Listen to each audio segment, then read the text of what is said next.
La constitución del espíritu. Lectura bíblica. Hebreos 12, 5, 7, 9, 11. Gálatas 5, 22, 23. 4, 19. 1 Corintios 3, 12, 14. Génesis 2, 12. Filipenses 4, 11, 12. El título El Dios de Jacob alude a la forma en que el Espíritu Santo disciplinó a Jacob, intervino en su vida natural, forjó a Cristo en él y produjo el fruto del Espíritu en él. Para conocer al Dios de Jacob, es necesario conocer la obra de constitución que lleva a cabo el Espíritu y el fruto que él produce. Por lo tanto, si nosotros deseamos conocer al Dios de Jacob, debemos permitir que el Espíritu haga su obra en nosotros, le dé fin a nuestra vida natural, forje a Cristo en nuestro ser y produzca el fruto del Espíritu en nosotros para que lleguemos a ser los vasos que expresan el testimonio de Dios. Dios interviene en nuestra vida natural con el fin de conducirnos a la obra del Espíritu, la cual consiste en cortar, procesar y forjar. ¿Qué significa esta constitución? La constitución a la que nos referimos aquí es el entrecruce vertical y horizontal de un tejido. La constitución que realiza el Espíritu forja a Cristo en nuestro ser hasta el punto en que nosotros y Cristo llegamos a ser uno. Por consiguiente, experimentar la obra constitutiva del Espíritu es un paso más avanzado que se da al experimentar a Cristo como nuestra vida. Cristo como nuestra vida es el fundamento, y el Cristo que el Espíritu constituye o forja en nosotros es la madurez. Puesto que Cristo es nuestra vida, Él está en nosotros y vive en lugar de nosotros. La obra constitutiva del Espíritu implica que Él forja a Cristo en nosotros hasta hacer que el carácter de Cristo llegue a ser el nuestro. La meta de Dios al intervenir en nuestra vida natural es hacer que recibamos la constitución del Espíritu. Conocer al Dios de Isaac es conocer al Dios que nos dio a Cristo como nuestro disfrute. Conocer al Dios de Jacob es conocer al Espíritu que forja a Cristo en nuestro ser.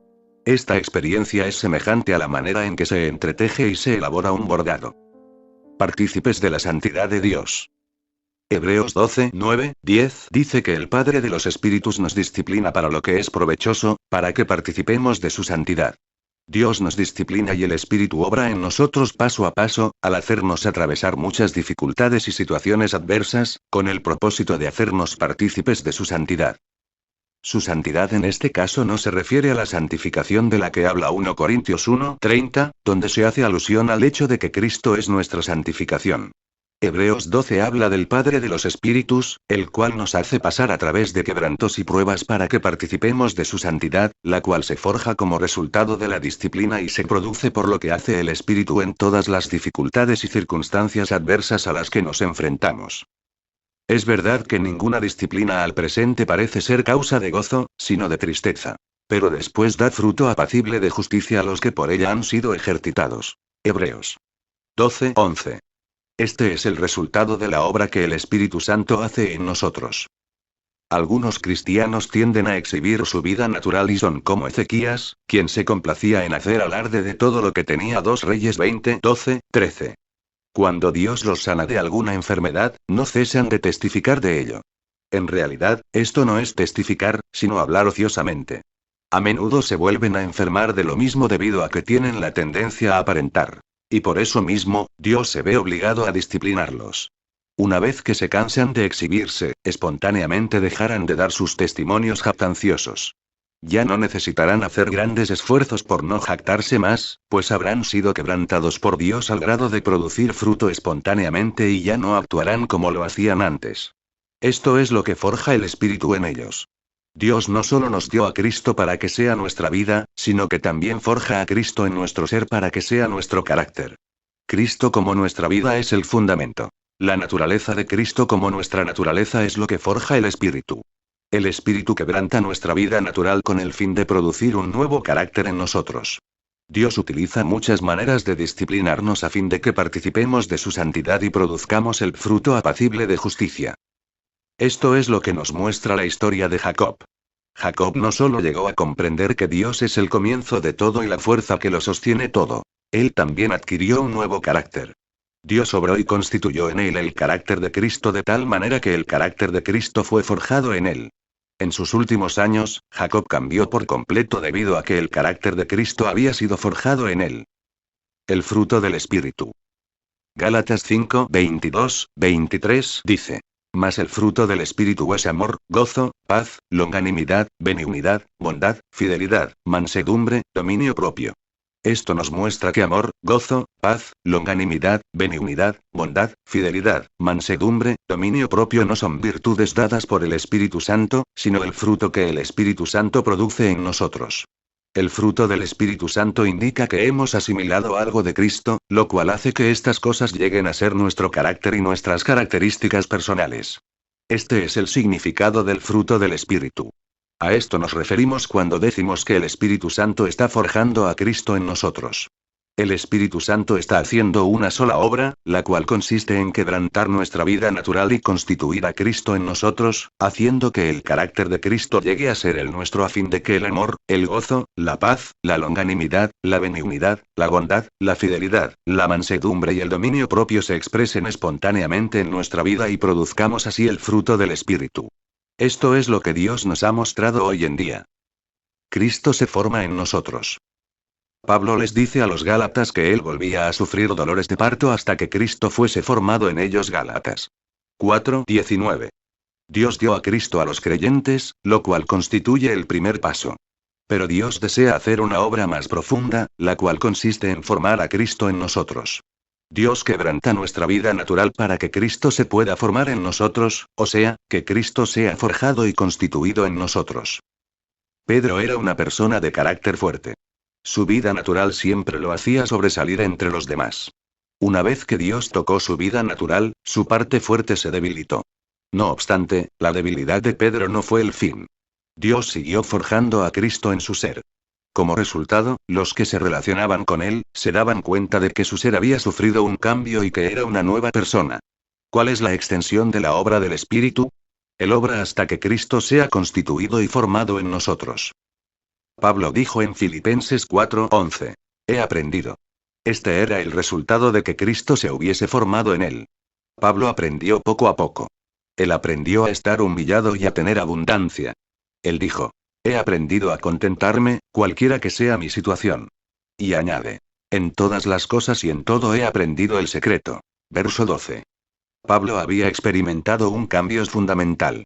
Así que, no solo necesitamos que Cristo more en nosotros como nuestra vida, sino también que se forme en nosotros. No solo debemos tener al Cristo que Dios nos da, sino también al Cristo que asimilamos y que luego se forma en nosotros. Esto es lo que Dios desea que alcancemos. Esto es lo que significa conocer al Dios de Jacob. La formación de las piedras preciosas. Necesitamos prestar especial atención a 3 pasajes de la Escritura. Un pasaje es Génesis 2, donde se mencionan el oro y las piedras preciosas. Otro pasaje es 1 Corintios 3, donde nos dice que el oro y las piedras preciosas son edificadas sobre un fundamento. El tercer pasaje es Apocalipsis 21, donde se nos dice que la nueva Jerusalén era de oro puro y que los cimientos del muro de la ciudad estaban adornados con toda piedra preciosa. El propósito de Dios no se limita al oro y la plata, pues también incluye las piedras preciosas. Sabemos que el oro tipifica a Dios el Padre. Todo lo que proviene de Dios es oro. La plata representa la redención y tipifica al Hijo. La plata se refiere a todos los dones que Cristo da. ¿Qué se puede decir de las piedras preciosas? Las piedras preciosas no son como el oro y la plata, que son elementos naturales. Las piedras preciosas son entidades compuestas de varios elementos y se forman mediante un proceso de intenso calor subterráneo. El calor continuo provoca una reacción química que produce las piedras preciosas. Aún así, ellas son gemas hermosas y valiosas solo después de ser talladas, cortadas y pulidas. Así que, las piedras preciosas tipifican la obra que hace el Espíritu Santo en el hombre. Día tras día, el Espíritu obra en nosotros, nos desbasta, nos quebranta y forja a Cristo hasta formarlo en nosotros. El Espíritu nos conduce por muchas dificultades y circunstancias a fin de que Cristo sea forjado en nuestro ser. Cuando el Cristo que mora en nosotros deja de ser solamente el Cristo que Dios nos da, y llega a ser el Cristo digerido y asimilado por nosotros, entonces llegamos a ser las piedras preciosas. En Génesis 2 se encuentran el oro y las piedras preciosas, pero no se menciona la plata. Según el plan eterno de Dios, esto significa que todo proviene de Él y que el Espíritu Santo forja a Cristo en nosotros. La plata representa al Cristo que Dios nos ha dado. Sin embargo, esto solo no basta. Dios desea que Cristo sea constituido o forjado en nosotros, es decir, que lo dijéramos y asimilemos para que se forme en nuestro ser hasta que lleguemos a ser piedras preciosas. Dios logrará su meta en el cielo nuevo y en la tierra nueva, donde solo habrá oro y piedras preciosas, pero no plata, pues ésta se habrá convertido en piedras preciosas. Consecuentemente, en Génesis 2 Dios usó el fruto del árbol de la vida para representar la vida que Él nos da. El fruto es algo que se come y se digiere. Dios no solo desea darnos vida, sino también que la digiramos. Que Dios abra nuestros ojos para que veamos que en su camino y en su plan, Él desea obtener algunos vasos que cumplan su meta. Estos vasos necesitan conocer al Dios de Abraham y saber que todo proviene de Dios. También deben conocer al Dios de Isaac. Necesitan saber que todo lo que uno recibe como disfrute y herencia es dado por Dios, y que todo depende de que nosotros estemos en Cristo y Cristo en nosotros. Además necesitan conocer al Dios de Jacob. Necesitan saber que Dios quebranta nuestra vida natural y que mediante el Espíritu, Él forja a Cristo en nuestro ser. Que Dios nos bendiga y nos lleve a conocerle como el Dios de Abraham, el Dios de Isaac y el Dios de Jacob a fin de que lleguemos a ser vasos que expresen su testimonio. Amén.